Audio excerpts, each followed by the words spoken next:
Nagbisto lang squatter area ito noon.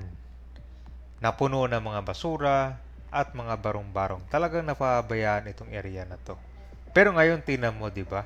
Sobrang linis na at patuloy pa rin pinapaganda itong area ng Mela de la Industria. So dito sa ilalim ng iconic bridge ay binuksan na rin itong bagong kapihan, itong kape sa gilid. Alright guys, so nandito na tayo ngayon sa Jones Bridge. Time check tayo, alas 5 ng hapon at ito na yung oras na nagsisitagsaan yung mga turista. Yan po yung Pasig River Esplanade. Ganda na kabay. Ito naman yung papuntang Tintin Paredes. Or yung sa Binondo, Manila. Pretty weird dito, mukhang cobweb, no? Mukhang kwanto mukhang kinukuha yung mga wiring dito. Wala yan, tiyan mo doon, mayroong putol, no? Parang kunyata, kinakalakal, no? Parang bumagsak siya, dati hindi ganun eh. Tapos isa sa picture natin ngayon kabayan itong Mela de la Industria. Nalinis na, dati itong informal settlers dito. Literal na pagkababa mo dito, makakasalubong mo yung mga kalat. Sana rin dito, no, ma-develop tong area na to kasi yung gagawing esplanade kasi paikot yan. Wala pa dito sa Binondo, sa Intramuros pa lang yung meron ngayon. Tsaka kapansin-pansin ngayon dito kapag kita mo yan, no, merong ulit na nakasabit. Dito kasi sa may Jones Bridge, nagkaroon na to ng demolition dyan sa area na yun, no? Kasi may natagpuan na mga kuwan dyan, tarapal, mga kumot, ginawang kwarto. So ito naman kaya meron, no?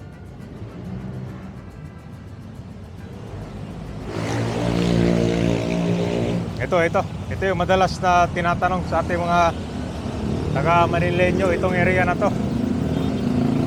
Kasi pag naglakad sila dito, puro kalat, yung natitira ngayon wala na.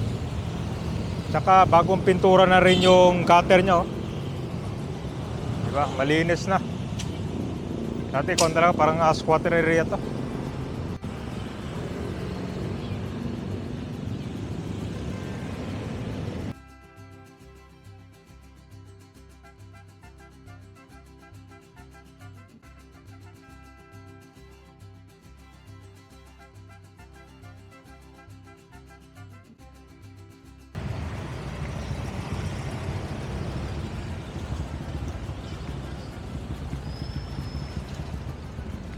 Ayos guys, tingnan natin dun sa yan namang viewing platform. Binaboy.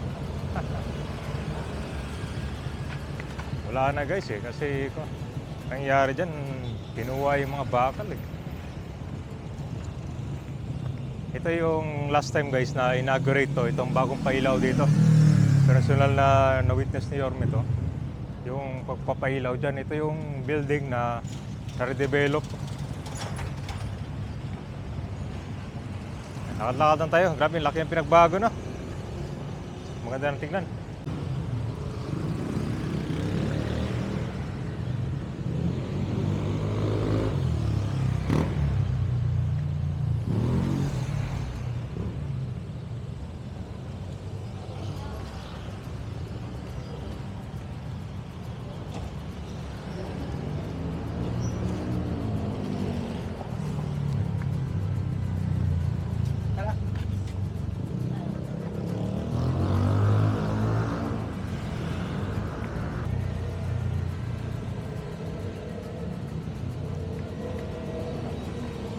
Ito yung nakalbo guys, oh. Walang natira dito, oh. Pupos yung mga bakal, oh. Ito, may natira pa dyan, hindi pa kinuha, no? Buti yung tiles dito, nandito pa, buo pa rin siya. Ito yung sa North Viewing Platform to. Sa kabila naman yung South Viewing Platform sa may area ng Intramuros.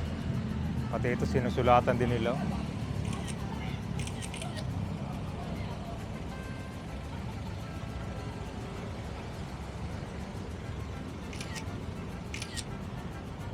Nakalawang na yung mga kanyan.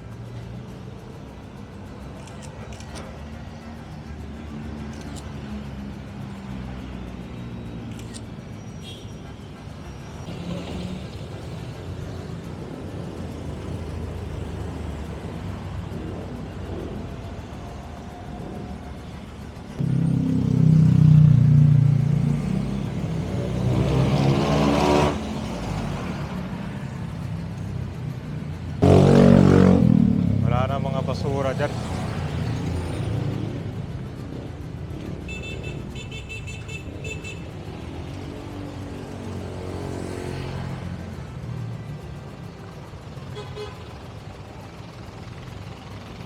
Ito yung Juan Luna Street.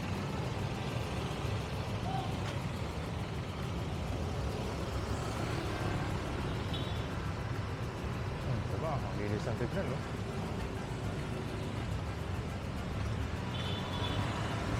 Ganda na ng building, guys, oh.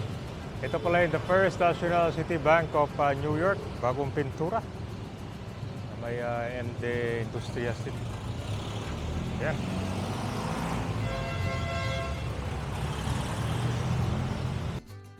Hey guys, may nalagyan na rin pala ano. Ito po yung new improved sidewalk dito sa may building. Tapos gabi, pinapailawan nila to. Napakaganda ng pailaw dito, guys, tuwing gabi. Sabay mo pa yung pailaw dyan sa may Jones Bridge, oh.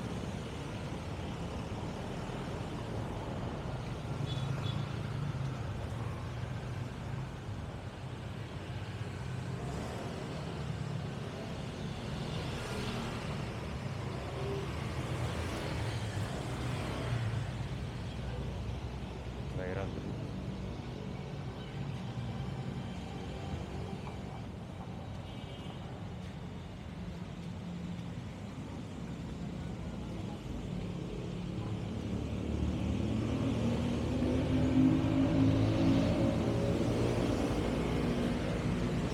Napakaganda, oh. Best drink. Hazelnut latte. Tingnan natin yung mga kanila, guys, sa menu dito. Kamera na ka-idea. So yun po yung update natin dito. Grabe, ang laki na pinagbago, no? Iba talaga ang pamumuno ni Yorme dito. So ito, napuntahan din natin itong pagpapailaw, itong pag-restore nitong historical building dito. May area na sa ilalim naman ng Binondo Intramuros Bridge, meron na rin bagong kapehan. Kasi yung laging nasuggest natin na lagyan ng something na pwedeng mapaglibangan ng mga turista. Kasi marami din ang mamasyal dyan sa ilalim ng tulay, no? Lalo na pag oras ng tag-init.